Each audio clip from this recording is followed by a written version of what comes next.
instant. I gotta say though, the gear shifts are instant, which is wicked. Sometimes on the older cars you get a bit of lag. Oh, it does sound good. It does sound very good.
Welcome back to my channel. Today I've got my hands on a BMW M235i M Performance.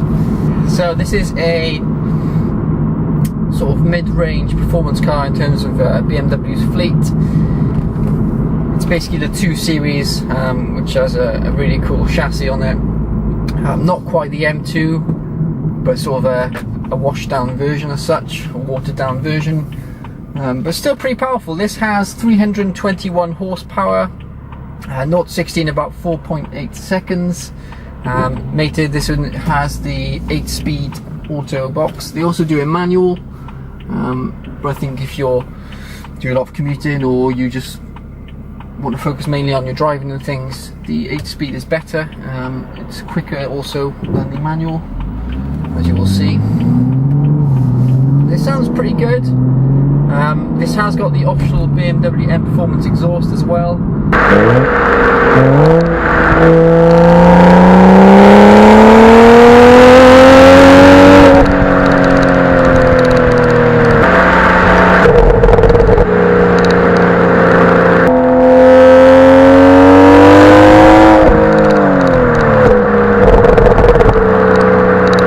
So yeah, it sounds like a bit of an animal.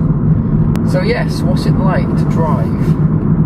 Well, at the moment I'm just stuck in comfort mode, I'm stuck behind road traffic, so I'm just going slowly at the moment.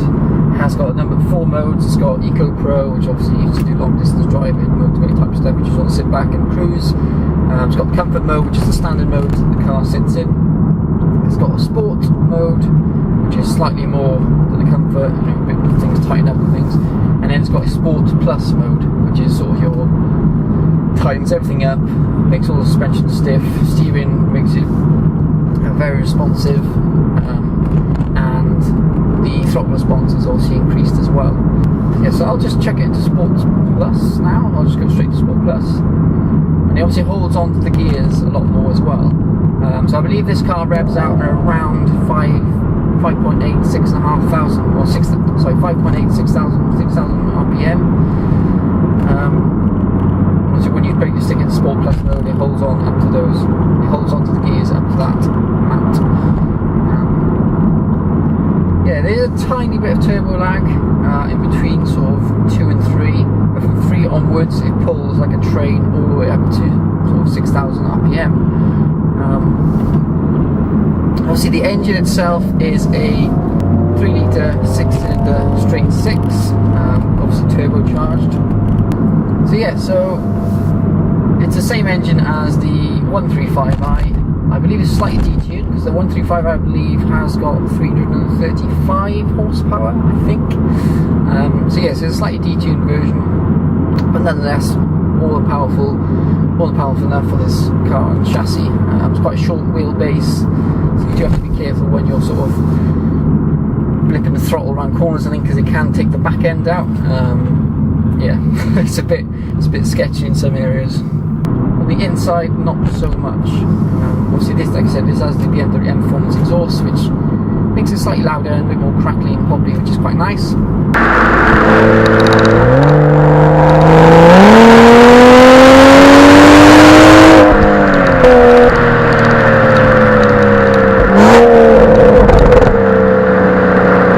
Seats wise, really comfortable, not massively hugging, so if you do sort of a lot of track days and things, I don't think they'd be that suitable for it. But you know, GT type driving and sort of fast road driving are absolutely fine. There's no issues with them. Interior wise, again, this has got the M Performance packs. It's all Alcantara everywhere, which is really, really nice. I love Alcantara myself. Obviously, Alcantara isn't. A lot of people get confused that Alcantara is suede. It's not. It's a sort of synthetic suede. It's sort of like a made-up version of suede. But still, you know, still really nice to touch and look at. It's really cool. I like it personally. So you can hear holding on to the gears. That's what I'm going to do. I'm going to drop back a bit, drop it down a gear, and then floor a bit. Okay, it does sound good actually with the BMW M Performance exhaust. It does sound really, really good. It pulls really well. What I like about it, obviously, it's rear-wheel drive, so it pushes you back into your seat. Whereas a lot of hot hatches I've reviewed on this channel or driven, got a sense of pull-in, so it's not quite the same. Paddles on this, they do feel a bit cheap, and I can see what they mean now in the other reviews I've sort of read and seen. They do feel really cheap. The clicky noise, I suppose you can't really hear. I don't know whether you can actually hear it, but the clicky noise is really plasticky and cheap, which is a shame really, because they look quite good. You've got some aluminium, a mixture of aluminium and plastic, but yeah, they just sound a bit naff. This car is finished in Estoril Blue, which is sort of like a standard M235i colour. A lot of them you see in that sort of colour. It's got the standard, I believe, graphite wheels as well. Just very subtle changes to the standard 2 Series, which I quite like about it, because again, I've talked previously about sort of like wolf in sheep's clothing type cars, or sleepers, which I really like. You know, like them on the road, because a lot of people don't really realise, but if you put your foot down now, oh, that's so good. I do like that. Yeah, you know, on this channel I do like V6 and straight 6-cylinder engines in general. There we go, a bit of clear road, finally dropped down a few gears.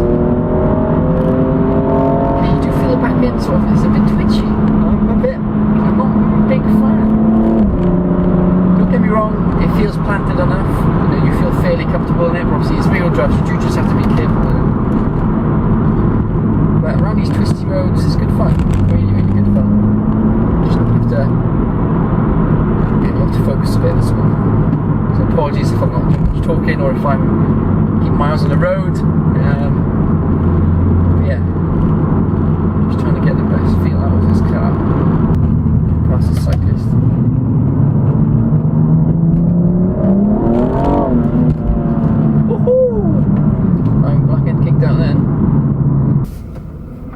Yeah, first impressions then, fairly planted, a bit twitchy in the corners. I suppose a lot of people like that anyway. It's a bit of fun. It feels like you have to sort of drive the car itself. It's not just one of these cars you can just chuck into first gear and just drive an automatic. It's like a bit like sort of an A45 or RS3. Like, I love those cars, but I can see for those sort of bit more hardcore drivers how it wouldn't really appeal to them. In that, obviously, they just drive themselves, really. You don't really sort of need to tame them or drive them as such.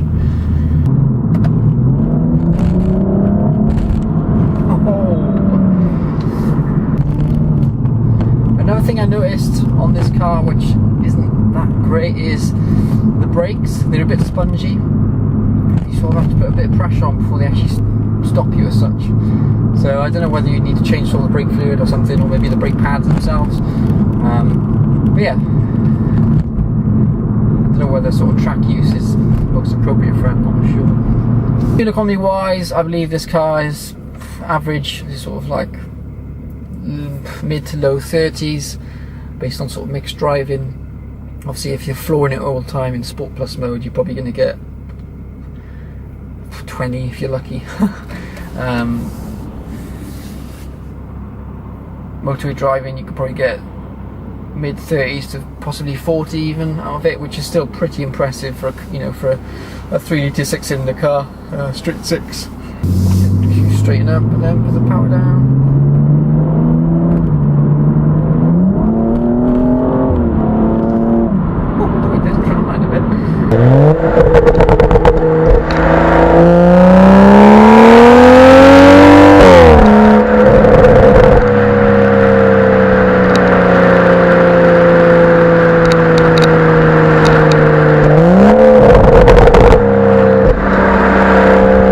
Anyway, I hope you've enjoyed this video. Thanks again for tuning in and watching. If you like it, then please give it a thumbs up and subscribe for plenty more content to come. Massive thank you to Modern Road Cars again for supplying me the car to be able to actually do this video. This car is currently for sale. I don't believe it's live on their website as of yet, but will be in the next couple of days. Be sure to go and check them out. Very competitive rates of finance and the rest of it. And I'll see you guys very soon for another video. Cheers, thank you, bye.